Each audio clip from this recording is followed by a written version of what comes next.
You have been deceived. Everything you thought about discipline is a lie. For too long, you've been fed a comforting narrative that discipline is a gentle virtue, a matter of fleeting willpower, or a byproduct of motivation. You've been told to wait for inspiration, to find your passion, to be kind to yourself.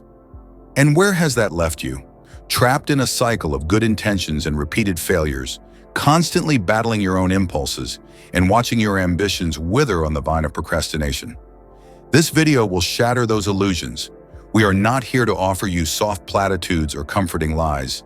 We are here to introduce you to a brutal truth, an uncompromising view of discipline, not as a moral virtue, but as a ruthless necessity for survival and power. Our guide on this unflinching journey will be Niccolo Machiavelli, the Florentine master of political realism, whose insights into human nature, though centuries old, are more relevant than ever in our struggle for self-mastery. He understood that the world does not reward the well-intentioned, it rewards the disciplined. This isn't about feeling good, it's about becoming effective. It's about building an unyielding inner fortress, a will so strong it terrifies your own weaknesses. Are you tired of your own excuses? Are you ready to abandon the comforting lies and embrace the harsh realities of self-governance? Then prepare yourself, because what you are about to learn will fundamentally change how you approach your life, your goals, and your very self. This is the art of unbreakable discipline, Machiavelli's brutal path to self-mastery. Discipline as war, the internal battlefield. Forget the image of discipline as a serene monk meditating in quiet contemplation. That is a luxury for those who have already won the war. For the rest of us, discipline is war, internal war. And in this war, either you govern your mind like a prince governs his army, or you will be crushed by your own weaknesses, your own impulses, your own undisciplined desires. Your mind is your territory. Your habits are your troops. Your decisions are your strategies of war. And every single day, you are engaged in a battle for control. The enemy is not external, it is internal. It is the part of you that craves instant gratification, the part that seeks comfort over growth, the part that whispers excuses and rationalizations. It is the laziness that pulls you back to bed, the distraction that pulls you to your phone, the fear that holds you back from taking action. This is not a metaphorical war. It is a very real, very visceral struggle for sovereignty over your own being. And like any war, it demands strategy, vigilance, and an unflinching willingness to confront the enemy within. Machiavelli understood that human beings are fundamentally self-interested and prone to chaos if left unchecked. He saw the state as a reflection of the individual and the prince as the embodiment of a disciplined will necessary to maintain order against internal and external threats. Apply this same cold, hard logic to yourself. If you do not impose order, chaos will reign. If you do not command your impulses, they will command you. This internal war is fought on many fronts. The battle against procrastination, the struggle for focus, the fight to maintain consistency, the constant vigilance against self-deception. Every time you choose the difficult path over the easy one, every time you delay gratification for a greater reward, every time you silence the voice of weakness and act in alignment with your higher goals, you are winning a skirmish in this internal war. But a single victory does not win the war. It requires relentless, daily engagement. It requires you to be a ruthless general of your own mind, willing to make the hard choices, to impose strict rules, and to execute your strategy without wavering. This is not about being a good person. It's about being an effective one. It's about recognizing the brutal reality that if you do not conquer yourself, you will be conquered by yourself. And the consequences of losing this internal war are far more devastating than any external defeat. Machiavelli's cold gaze, human nature, and the necessity of ruthless self-control. To truly grasp the Machiavellian approach to discipline, we must first understand his unflinching view of human nature. Machiavelli looked at human nature with the surgical coldness of someone who knows that the world does not reward the well-intentioned. It rewards the disciplined, the strategic, the effective. He didn't believe in inherent human goodness or that people would naturally choose what was best for them or for the collective. Instead, he observed that people are largely driven by self-interest, fear, and the desire for security and gain. They are fickle, ungrateful, and prone to corruption. This might sound cynical, but for Machiavelli, it was simply a realistic assessment, a foundation upon which to build effective governance, both of a state and of oneself. For him, discipline is not a moral choice, but a matter of survival. If you are not disciplined, you are at the mercy of your own fluctuating emotions, your own fleeting desires, and the whims of external circumstances. You become a leaf in the wind, tossed about by every passing impulse. This is why ruthless self-control is not a luxury. It is a necessity. It is the armor that protects you from your own internal enemies and the weapon that allows you to carve out your destiny in a chaotic world. Machiavelli's concept of virtue is crucial here. It's often translated as virtue, but it's far more nuanced. Virtue is about strength, skill, courage, and the ability to act decisively and effectively in the face of adversity. It's the capacity to impose your will on reality, to master both yourself and your environment. It is the opposite of being soft, indecisive, or easily swayed. A person with virtue is disciplined, adaptable, and willing to do what is necessary, even if it is unpopular or uncomfortable, to achieve their objectives. This means understanding that your natural inclinations, your desire for ease and comfort, are often your greatest enemies. They are the internal forces that will undermine your virtue if left unchecked. Therefore, discipline becomes the constant, vigilant effort to counteract these natural tendencies, to impose order where there would otherwise be chaos. It means making decisions based on cold, hard logic and long-term strategy, rather than on momentary feelings or desires. It means being willing to be harsh with yourself, to demand more of yourself than anyone else ever will. This isn't about self-punishment. It's about self-preservation and self-actualization. It's about recognizing that true freedom comes not from indulging every whim, but from mastering your own internal landscape. It's about becoming the prince of your own mind, capable of governing your thoughts, emotions, and actions with an iron will. This perspective strips away all sentimentality and exposes the raw, unflinching reality of what it takes to achieve true self-mastery. It's a path for those who are serious about winning, not just wishing. The folly of motivation. Why feelings are a dangerous master. One of the most pervasive and destructive myths about discipline is that it relies on motivation. You've been told to find your passion, to wait for inspiration, to only act when you feel like it. This is the folly of motivation, and it is a dangerous master. If you think discipline is waking up early only on the days you feel motivated, or working on your goals only when inspiration strikes, then you will forever be a slave to your fleeting emotions. Motivation is a fickle mistress. It comes and goes like the wind. It is a pleasant bonus when it arrives, but it is an utterly unreliable foundation upon which to build a life of achievement. True discipline acts regardless of emotion. It is the unwavering commitment to a course of action, even when you don't feel like it, especially when you don't feel like it. Machiavelli would scoff at the idea of waiting for motivation. For a prince, waiting for his army to feel motivated before going to battle would be a recipe for disaster. The army acts because it is commanded, because it is trained, because it understands a strategic necessity. Your internal army, your habits, your actions, must operate with the same cold, strategic precision. The disciplined individual understands that feelings are transient. They are like clouds passing in the sky. You acknowledge them, but you do not allow them to dictate your actions. The feeling of laziness, of procrastination, of fear, these are merely sensations. They are not commands. The truly disciplined person develops the capacity to observe these feelings without being consumed by them, and then to act in alignment with their long-term goals, regardless of how they feel in the moment. This is the essence of self-mastery, the ability to separate your actions from your emotional state.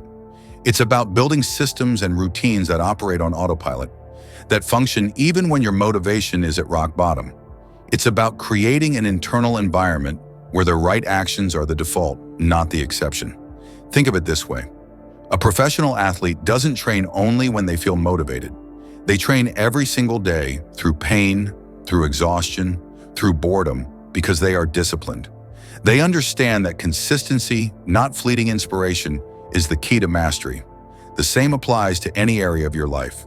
If you wait for motivation to write that book, to start that business, to get in shape, you will wait forever. Motivation is a passenger. Discipline is the driver. And the driver must be ruthless in keeping the vehicle on course, regardless of the passenger's complaints. This is the brutal truth. Relying on motivation is a sign of weakness. Cultivating discipline is a sign of strength. It's about building an internal engine that runs on commitment, not on fleeting emotional fuel. It's about understanding that the path to greatness is paved with consistent, unglamorous action, taken day in and day out, regardless of how you feel.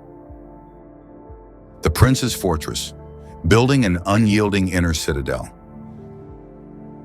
So if discipline is war and motivation is a flimsy ally, how then does one build this unbreakable inner fortress, this unyielding citadel of self-mastery? Machiavelli, through his counsel to princes, provides the blueprint. It begins with constant vigilance. A prince cannot afford to be complacent. He must always be aware of threats, both internal and external. Similarly, you must be constantly vigilant against your own weaknesses, your own tendencies towards ease and distraction. This means knowing yourself intimately, your triggers, your excuses, your patterns of self-sabotage. It requires brutal honesty, a willingness to look at your flaws without flinching. This vigilance informs your clear strategy. Just as a prince devises a plan to secure his state, you must devise a clear, unambiguous strategy for your own self-governance. This often translates into rigid routines. Machiavelli understood the power of habit and structure. A well-ordered state, like a well-ordered life, thrives on predictable, consistent action. This means establishing non-negotiable daily practices that align with your long-term goals. These routines are your walls, your fortifications. They protect you from the chaos of impulse and the tyranny of convenience. They are not suggestions, they are commands. For example, if your goal is to write a book, your routine might dictate that you write for 2 hours every morning, without exception, regardless of how you feel or what distractions arise. This is not about being flexible. It's about being inflexible where it matters most. It's about creating a default mode of operation that serves your highest aspirations. But a fortress is not just built, it must be maintained. This requires relentless reinforcement and, crucially, real consequences for failure. A prince who fails to punish disloyalty or incompetence will soon find his authority undermined. Similarly, you must impose consequences upon yourself when you deviate from your chosen path. This isn't about self-flagellation, but about establishing a clear feedback loop. If you miss a workout, perhaps you impose an additional, uncomfortable task upon yourself. If you procrastinate on a key project, perhaps you deny yourself a pleasure you were looking forward to. These are not punishments in the traditional sense, but strategic deterrents designed to reinforce the desired behavior and make the cost of indiscipline immediately apparent. The goal is to make the pain of inaction greater than the pain of action. This also involves eliminating temptations. A wise prince removes threats before they can materialize. Similarly, you must proactively remove environmental triggers that lead to indiscipline. If social media is a distraction, delete the apps or block access during work hours. If unhealthy food is a weakness, remove it from your home. This is not about willpower. It's about strategic design.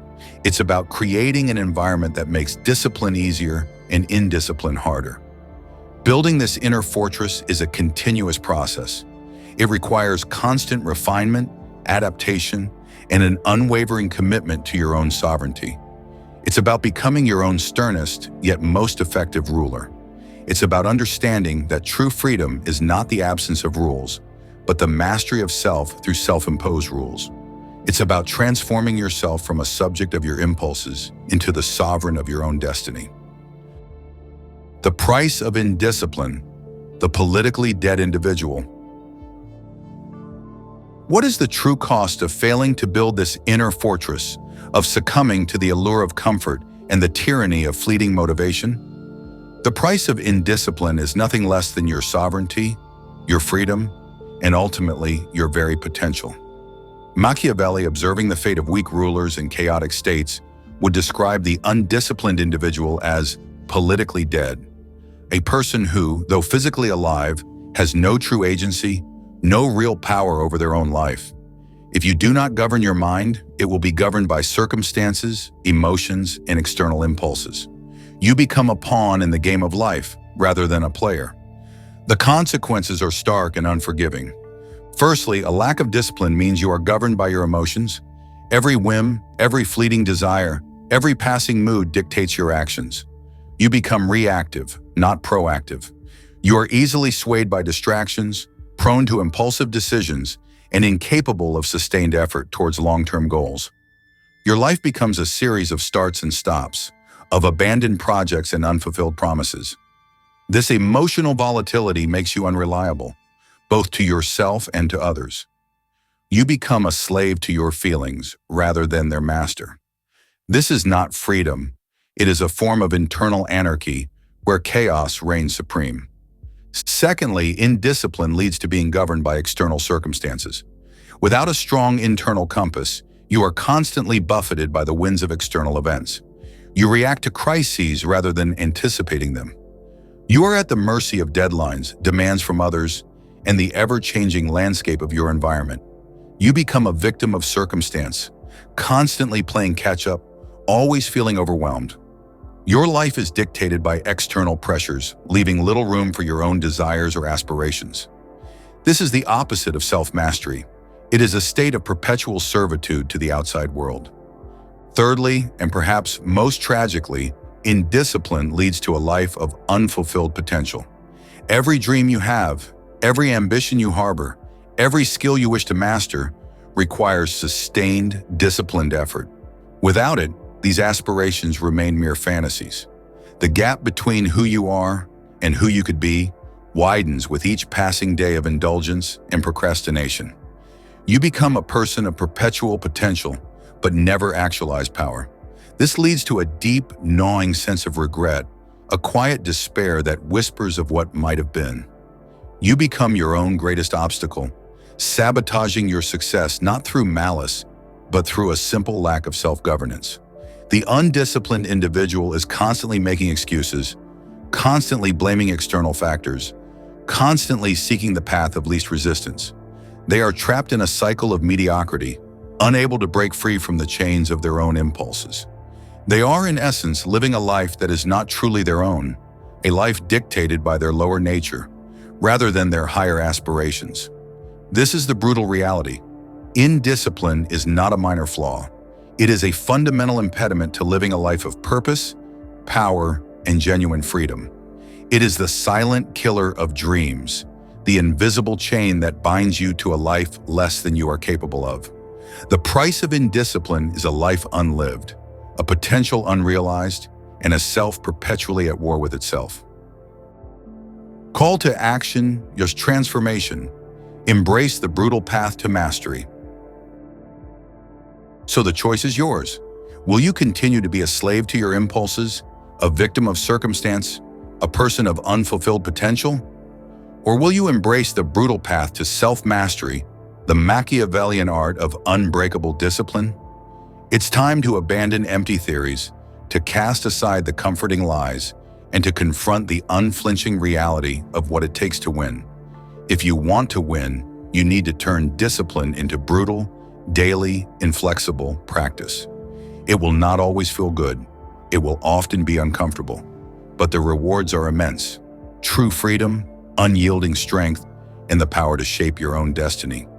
This journey is not for the faint of heart. It demands courage, honesty, and a relentless commitment to self-governance. But for those willing to walk this path, the transformation is profound. You will become the prince of your own mind, the architect of your own life, and a force to be reckoned with in a world that rewards those who master themselves. If you found this exploration into the art of unbreakable discipline valuable, I invite you to join our community. We regularly publish insights and solutions to modern problems, drawing from timeless wisdom and pragmatic strategies. Watch our other videos for more perspectives on mastering your mind, understanding human nature, and forging a life of true power. And if you're ready to break free from the chains of indiscipline and unlock your full potential, subscribe to our channel now. Don't let another day pass by without taking control of your own destiny. The war for your self-mastery begins today. Will you be the prince or will you be the prisoner? The choice is yours. Make it count.